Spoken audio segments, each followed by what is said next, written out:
আসসালামু আলাইকুম। আশা করি সবাই ভালো আছেন। বিল্ডিংয়ের আপনার ছাদের রড বান্ধার আগে আসলে কিছু কাজ থাকে বিল্ডিংয়ে। এগুলো খুচরো কাজ, কিন্তু আসলে এগুলো ছাদে রড বিছানোর আগে যদি করা হয় তাহলে অনেক সুন্দরভাবে করা যায়। তাহলে একবার ছাদে রড বিছানো হয়ে গেলে এগুলো অনেক সময় খেয়াল থাকে না বা করা হয়ে ওঠে না, যার কারণে ইঞ্জিনিয়ার ছাদ থেকে এসে কিন্তু অনেক রকম ভুলভ্রান্তি, যেগুলো ছোট ভুল দেখা যাচ্ছে সমস্যা কম, সেইগুলোই বড় আকারের তারা ধরে। আসলে এখানে একটা জিনিস যে আসলে ছাদে রড বিছানোর আগে যে খুচরো কাজগুলো, আসলে খুচরো কাজ বলতে টুকিটাকি কাজ, বিশেষ করে কলমের ভিতরে যে রিংগুলো থাকে, অর্থাৎ একটা দুটো যে রিং থাকে, এই রিংগুলো কিন্তু আমাদের প্লেস করে বাঁধতে হয়। আমাদের দুটো করে আছে প্রত্যেক কলমে আপনার বিমের মাঝখানে। আসলে দুটো একটা এটা আছে ফ্যাক্টর হয় আপনার বিমের সাইজ বুঝে। যদি বিমের সাইজ বেশি হয় সেহেতু আপনার দেখা যাচ্ছে রিং বেশি লাগে, আর কম হলে কম লাগে। তা কম হলেও দেখা যাচ্ছে একটা দুটো আপনার ম্যাক্সিমাম দেওয়াই লাগে। আসলে বিমের যে কাভারিংটা, সে কাভারিংটা আপনার পরেও দেওয়া যায়, কিন্তু নিচের যে ব্লক ওটা কিন্তু আপনার ছাদে রড ঢুকানোর আগেই দিতে হয়। আসলে আমরা আজকে আমাদের বিমটা বান্ধা কমপ্লিট হবে। আমরা বিমটা ফেলাই দিয়ে যে ক্লিয়ার কাভারিং বা নিচে ব্লক বা রিং বান্ধা বা আউটসাইডে যে তারের টানাগুলো দিতে হয়, আপনারা দেখছেন ভিডিওতে।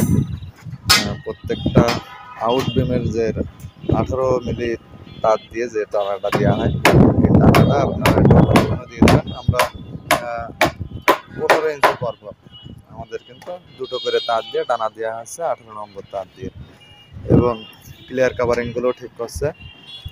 আর সব থেকে বড় কথা, শীট পাতানোর আগে ধরেন এটা আমার রুম, এই রুমের শীট পাতানোর আগে যদি আমরা এই প্রত্যেকটা রুম যদি লেবেল করে নিই, আসলে লেবেল করে নিলে আপনার পরবর্তীতে অল্পতে আপনার লেবেল হয়ে যায়। কারণ প্রত্যেকটা রুম আমরা কিন্তু সুতো ধরে লেবেল করি। আমাদের যে চ্যানেলগুলো পাতানো আছে, এক এক বক্স দেখতে পাচ্ছেন, এটা পাতানোর শীটটা বিছানোর আগে কিন্তু আমরা প্রত্যেকটা রুম সুতো ধরে ধরে আমরা লেবেল করি। আর রুম যদি বড় হয়, অর্থাৎ আমাদের এই রুমটা দেখছেন যে অনেক বড়, এরকম কিছু রুম আছে, এই রুমগুলো আমরা প্রত্যেকটা রুমের মাজা হাফ ইঞ্চি মনে করেন যে আমরা একটু মাজাটা একটু চাল রাখি।